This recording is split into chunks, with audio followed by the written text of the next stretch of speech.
Hi, darlings. Hello. Today, something interesting happened. It's not the first time it's happened, but it is something that rarely happens and is important enough to speak about, I think.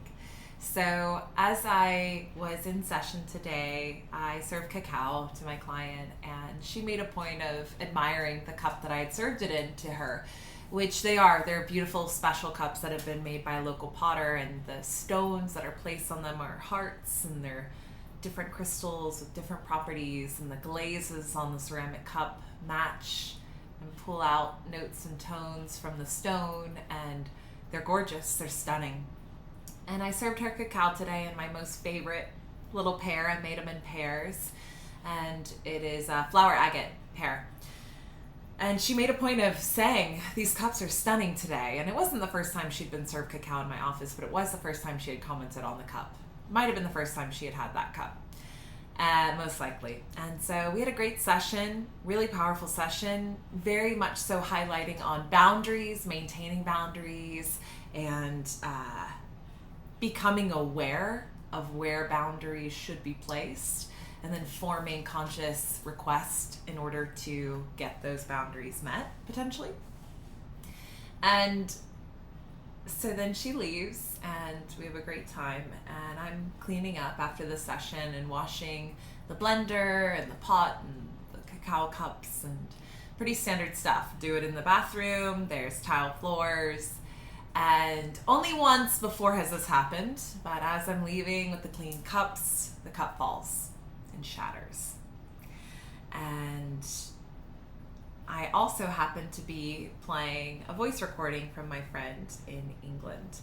And while she is talking, she's going over a request. She recently asked of her partner to respect a boundary that she had just become aware of. And her partner agreed. And actually agreed in a very loving way that, met her boundary in a way even better than she could have anticipated. And she's just sharing this reflection, and I'm listening to it, and holding all the stuff and getting out the door, and the cup falls and shatters. And I stopped and laughed. Of course, part of me that honors and loves the beauty and the time and the energy and the support this vessel has brought, that part of me was really sad. And then the other part of me that understands the cosmic joke of it all was like, it's done. This shattering, this breaking is representing a completion. It's a finality in some regard. And so I think for that client, I think for my friend in England, I think even for me in some way, that shattering was a release. And in the past, when one other cup has broken in the same way, it has, and I've surely washed these cups hundreds of times in this same way. So it's very rare that I drop anything, but it's there's no forgiveness when I drop something. It is a tile floor, it's a ceramic cup, it will 100% break. The stone, however, never breaks, never shatters, never chips. It's just kind of this perfect little piece. I don't have them with me, they're at the office, but of the stone, and I keep that and I clean up the rest. And it just got me to thinking. I was like, wow, I cannot wait to see the ripple effect of this finality for all of us around boundaries. It was like this trinity of my client with me, and then my friend with me being the common denominator, this vessel holding all of that energy and shattering and just finishing, being done, completed. And so this is how I perceive things. When you live a magical existence, I think that when mistakes, accidents, clumsiness happens, not always, but often, especially in these rarer instances, I think there's meaning there. I think especially when we're working with stones and crystals, and this vessel had a stone attached to it, the stones leave us when their job is complete, when the energy is done, when it's tired of that job. Again, this is my perception on it. And so I think that little flower agate was just like, I'm good. I've done, the last of my work is done. And so it was such a beautiful, magical moment, and I thought it would be a really powerful share for some of y'all who I don't know, may get a little worked up about things that happen in life that seem like inconveniences, or might all be inconveniences. And in this situation, it's a loss. I have one less cup. I mean, the beauty is gone now. And I could look at it in a lot of practical ways that are very inconvenient for me. But I could also perceive it in the way that I feel is it most resonates, is that the energetic transformation that occurred physically as well. It was like a representation, a physical representation or result of energetic shift that had occurred. That's how I believe to perceive it. And I gotta tell you, it's a magical way to exist in this world because everything has meaning, significance, and purpose. And I feel good about that. I feel like I'm co-creating with my reality. And frequency has been scientifically proven on many levels. I'm thinking of, what is his name? Moto? This wonderful Japanese man, I believe he's Japanese, did a science project a long time ago studying the formation of water molecules in the form of ice.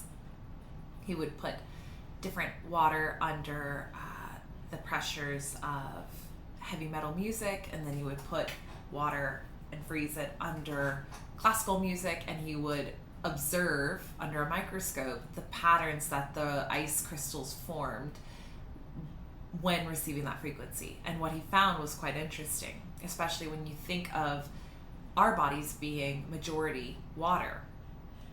He found the heavy metal water crystals form chaos. They had no rhythm, no pattern, there was no geometry, no symmetry. It was just random, no coherence. Whereas with the classical music, that frequency formed these beautiful mandalas, these beautiful traditional snowflakes that have this perfection, this sacred geometry, this rhythm, and kind of rhyme and reason to it.